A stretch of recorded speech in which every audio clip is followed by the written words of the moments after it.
사사기 12장 8절에서 15절입니다. 그 뒤를 이어 베들레헴의 입산이 이스라엘의 사사가 되었더라.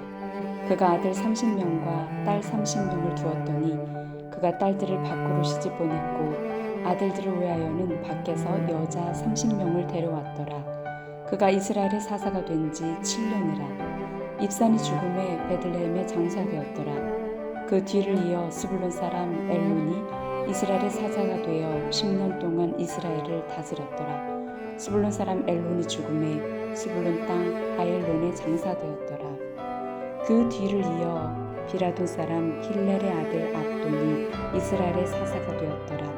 그에게 아들 40명과 손자 30명이 있어 어린 나귀 70마리를 탔더라. 압돈이 이스라엘의 사사가 된 지 8년이라. 비라돈 사람 힐렐의 아들 압돈이 죽음에 에브라임 땅 아멜렉 사람의 산지 비라돈에 장사되었더라. 아멘. 오늘은 9월 21일 화요일 추석입니다. 하나님께서 여러분 가정 안에 풍성하고 하나님의 공률하심을 풍성하게 부어주시는 귀하고 복된 명절 되시기를 바랍니다. 오늘은 사사기 12장 8절에서 15절까지 말씀을 같이 묵상하고자 합니다. 이스라엘의 8대 사사인 입다가 죽었습니다. 그리고 이제 세 사람의 사사가 등장해요. 여기 보면 입산과 엘론과 압돈이라고 하는 사사가 등장하게 됩니다. 각각 7년, 10년, 8년 이렇게 사사로 봉직하게 되는 것입니다. 그런데 성경의 기록을 보면 그야말로 이들에 대한 기록은 아주 약식으로 기록되어 있어요. 다시 말하면 어떤 뜻이냐? 그들이 한 일이 없고 사사로서 존경받는 사람이 아니었다는 것을 알게 되는 것입니다. 어쩌면 그는 많은 일을 했을지 모르겠어요. 그러나 하나님의 나라에 있어서는 아무 일도 하지 않은 사람, 별 일을 하지 않은 사람이 되는 것입니다. 먼저 입산을 봅시다. 9절 말씀을 한번 보세요. 9절에 그가 아들 30명과 딸 30명을 두었더니 그가 딸을 밖으로 시집 보냈고 아들들을 위하여는 밖에서 여자 30명을 데려왔더라. 그가 이스라엘의 사사가 된 지 7년이라 이렇게 기록하고 있는 것입니다. 입산이 7년 동안 재직하면서 사사로 재직하면서 60명의 자녀들을 결혼시켰다는 거예요. 그러니까 그가 한 일이 뭔가 생각을 해보게 됩니다. 그가 사사로서 한 일은 자기 가정의 일을 하다가 끝낸 사람입니다. 그것도 타국에 시집을 보냈다. 이것을 두 가지로 해석할 수 있는데 입사는 사사이기 때문에 아마 다른 지파 사람들에게 결혼을 시켰을 것이다.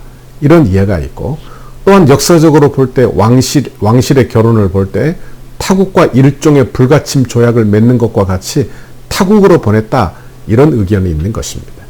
사사가 자녀를 주로 외국인과 결혼시켰다고 하는 그것을 우리가 생각해 보면 여러분 그가 외국과의 관계를 얼마나 중요시 여겼는지 생각하게 됩니다. 아마 무역을 열심히 하게 했든지 뭐 그런 일을 하지 않았을까. 그 결과 사람들에게는 인정받고 경제 활동은 잘 되었을지 몰라요.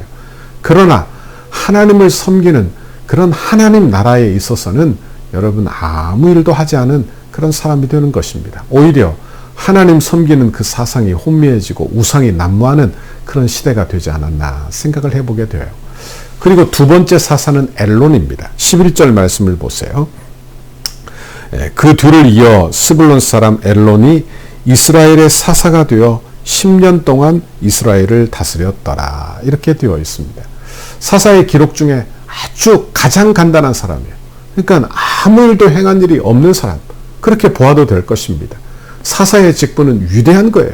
하나님의 은혜로 주어진 직분이 되는 것입니다.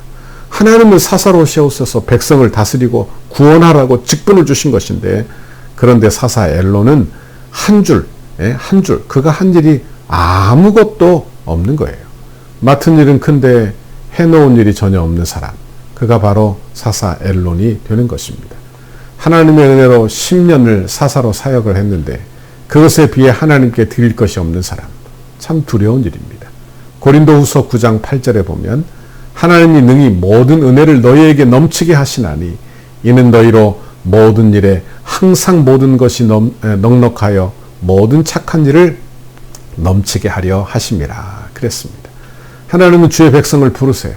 그리고 어떻게 하시느냐? 은사도 주시고 은혜도 주시고 직분도 주시고 건강도 주십니다. 그러니까 성도들은 많은 것을 하나님께 받아 누리게 되는 거예요.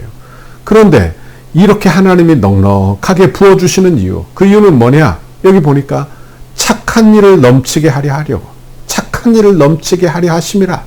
주의 은혜로 살면서 주의 나라의 일을 감당하게 하기 위하여 하나님이 은사도 주시고 물질도 주시고 그리고 시간도 주시고 직분도 주신다는 이야기예요. 여러분, 그러니까 그걸 가지고 주의 나라 착한 일을 감당해야 한다 하는 말씀입니다. 우리의 인생은 여러 단계로 나누어진다고 하죠.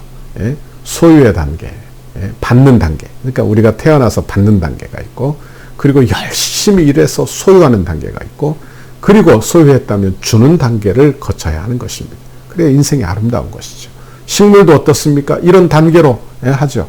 자라나고, 받는 단계, 그리고 열매를 맺고, 그리고 열매 맺은 것을 나누어 주는 단계. 신앙생활도 마찬가지예요. 예수 믿는 단계, 받는 단계가 있어요. 은혜를 받고 하나님의 사랑을 받는 단계가 있다면 자라나야 합니다. 그래서 열매를 맺는 데까지, 장성하는 분량까지 자라나야 하는 것입니다. 그리고 난 이후에 어떤 사람이 되어야 하느냐? 섬기는 사람이, 봉사하는 사람이 되어야 한다 하는 말씀입니다. 늘 어린아이로 있지 아니하고 장성하는, 그래서 많은 사람들을 돌보는 믿음의 사람이 우리 모두가 되기를 바랍니다. 사도행전 9장 다비다의 이야기를 제가 전에도 한번 드렸죠. 다비다가 죽으니까 어때요? 주변에 있는 과부들이 베드로 사도가 오자 그냥 슬피 우는 거예요. 그리고 다비다가 지어준 속옷을 다 내보이며 겉옷을 내보이며 슬퍼합니다. 베드로가 이 모습을 보고 기도하여 다비다를 살려내는 기적을 경험하게 되는 것입니다.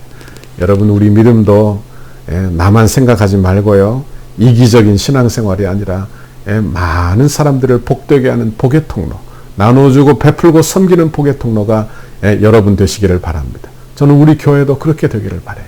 우리 교회가 우리 교회만 생각하는 것이 아니라 이 지역과 민족, 세계 열막을 섬길 줄 아는 그런 믿음 좋고 그리고 성장하고 그렇게 자라난 그런 교회가 우리 덕소교회 되기를 바랍니다. 세 번째 사사는 압돈입니다. 14절에 보니까 그에게 아들 30명과 손자 30명이 그에게 아들 40명과 손자 30명이 있어 어린 나귀 70마리를 탔더라. 압돈이 이스라엘의 사사가 된 지 8년이라 이렇게 기록하고 있어요. 여기 보니까 아들 40명, 손자 30명, 그리고는 뭐라고 말합니까? 어린 나귀 70마리를 탔다. 그 당시에 나귀는 자가용과 같은 거예요. 그러니까 각각 다 차 한 대씩 사준 거. 그러니까 여기 이 사사 압돈은 어찌 보면 부유한 사람이라 그렇게 말씀드릴 수 있는 것입니다.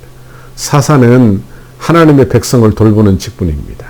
그런데 하나님 백성을 돌보지 아니하고 자기 가족만 돌본 거예요. 그래서 자기 아들과 자기 자녀들에게 이렇게 여러분 나귀를 사줄 정도로 그렇게 부유한 사람이었지만 하나님의 부르심에는 합당하지 않은 사람, 그런 사람이 되었다 하는 말씀입니다. 여러분, 우리는 어떤 직분을 가지고 있나요? 하나님 우리에게 주신 직분을 어떻게 활용하고 있는지 이 시간에 묵상해 보기를 바랍니다.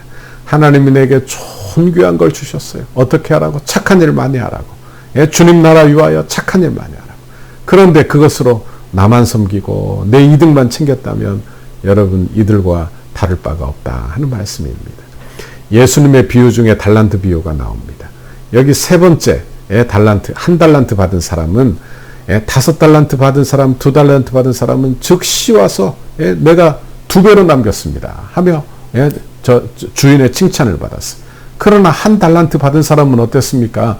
주인을 오해했다고 이야기했어요. 그러니까 왜 섭섭한 마음이 있는 거예요. 나에게는 왜 한 달란트만 주느냐. 그러나 이 한 달란트는 적은 게 아니에요. 그런데 그걸 땅에 묻어두고 그대로 가져와 주인은 굳은 사람이라 그러며 그걸 드리는 거예요. 주인이 노하였습니다. 그 달란트를 빼앗아 5달란트 받은 자에게 주고 내쫓으라. 있는 자는 받아 더 풍족하게 되고 없는 자는 그 있는 것까지 빼앗기리라. 그렇게 아주 중요한 말씀, 깨달음의 말씀을 우리에게 주시는 것입니다. 여러분, 우리는 하나님께 은혜 받아 더 받고 더 받는 사람이 되어야 할 줄 믿습니다. 사사기서는 이제 사사 9대로부터 시작해서 급격하게 그 모습이 타락하는 것을 보게 됩니다. 자녀를 이방인에게 결혼시키는 사사로부터 시작해서 고작 한 줄밖에 안 나오는 사사, 자기 가정만 위해서 산 사사, 그리고 삼손까지 회개를 모르는 민족이 되는 거예요.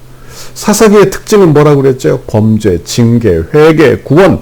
이게 이렇게 돌아가는 패턴인데, 이제는 회개마저도 없는 거예요. 그러니까 사사기 시대가 얼마나 암흑 가운데 빠져들고 있는지 알게 되는 것입니다. 사사기 시대를 보면서 우리는 우리 자신을 묵상해 보시기를 바랍니다. 우리는 이런 모습을 하고 있지는 않을까?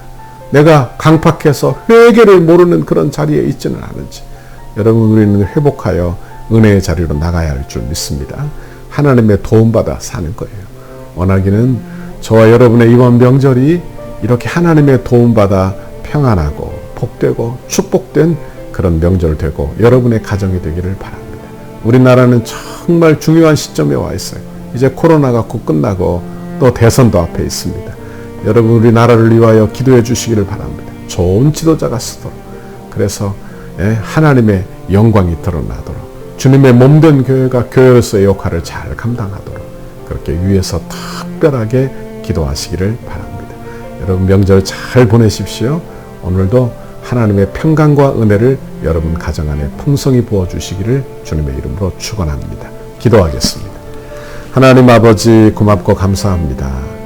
하나님, 연약한 저희들, 하나님의 은혜가 아니면 하나님 늘 이렇게 오늘 본문에 나오는 사사들처럼 자기 직분을 소중하게 여기지 아니하고 오히려 내 것을 소중하게 여기고 나만을 위하여 사는 연약한 죄인들입니다. 하나님이 주신 직분을 소중하게 여기고 하나님 주시는 은혜를 귀하게 여겨 그 은혜로 하나님 착한 일 많이 하고 주님 나라를 섬기는 아버지 존귀한 주의 일꾼들이 다 되도록 주여 복 내려 주옵소서. 아버지 감사합니다. 예수님 이름으로 기도하옵나이다. 아멘.